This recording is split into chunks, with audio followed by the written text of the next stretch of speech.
One of the most mysterious characters in One Piece isn't a pirate, isn't a marine, isn't from the Void Century, but just an explorer who travels the seas. And the person I'm talking about is none other than Louise Arnote.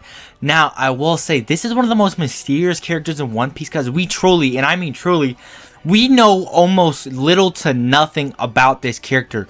The only things we know is that he named Little Garden, he'd been to Zou, he's been to Elbaf, but one of the main things I'm very excited to tell y'all is he made a very popular book. It is believed that he made a book called Bragman. Now, number one, he's in the book, and it is the book essentially is just a combination of adventurous tales throughout the Grand Line. Now, when this book was published around 22, I believe, to 30 years ago in the One Piece world.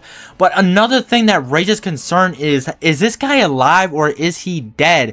Because one of the things that doesn't quite add up is how are you going to be able to go to Little Garden and then go to Elbaf? It's like, why is Oda, Oda doesn't do coincidences. Why are we just getting his quotes about islands?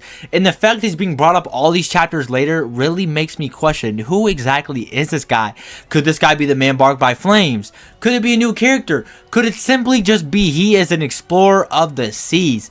There's a lot of things we don't know about this guy yet, and all I can tell you is, to be truthfully, I don't have a theory about this guy today. I just wanted to break this down to you guys and tell you, who is this guy? Who is Louis Arnote? Now, we know his birthday is December 20th. His text appeared in Zou, a Vivre card, Elbaf, Little Garden. He named Little Garden.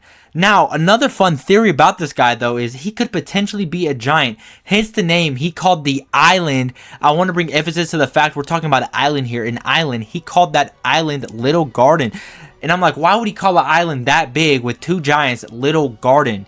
Now, it raises question, it really does, but I'm going to assume the best thing to believe is that this island is actually pretty small because this guy is a giant. It makes way too much sense. We've only seen him go to 3 islands. Zou, which has importance to Joy Boy, it holds a poneglyph.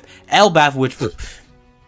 don't even get me started. We know the importance of Elbaf, and most importantly, his idea of the book Bragman, and the fact that the O'Hara researchers kept that book around for as long as they did, even if we know it's not as significant as we think it is yet. Now, another thing, he named the island Little Garden. I feel like that's being this dude went and was the first to find Little Garden. Like, hello? And is he the first to find freaking... I don't know, Elbaf? Like, it's a lot of questions than more answers than we have. But a little fun theory for you guys about this guy is he was actually from the Void Century. Now, obviously not confirmed whatsoever, but if this guy was from the Void Century and he just happened to die, it would make a lot of sense that his findings would keep going up and up.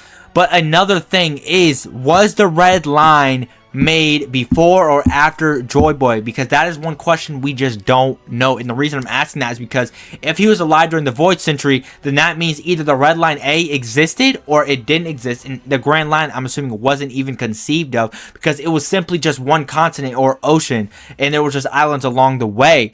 But yeah, you guys, that is going to do it for today's video. Let me know if you have any thoughts, opinions, comments about Louis Arnote. Very interesting character, I might say so myself. But with that being said, Musao Nation, I'll catch y'all boys in the next video. We're 1,000 on TikTok, we're 1,000 YouTube. Let's get it. Let's go, boys.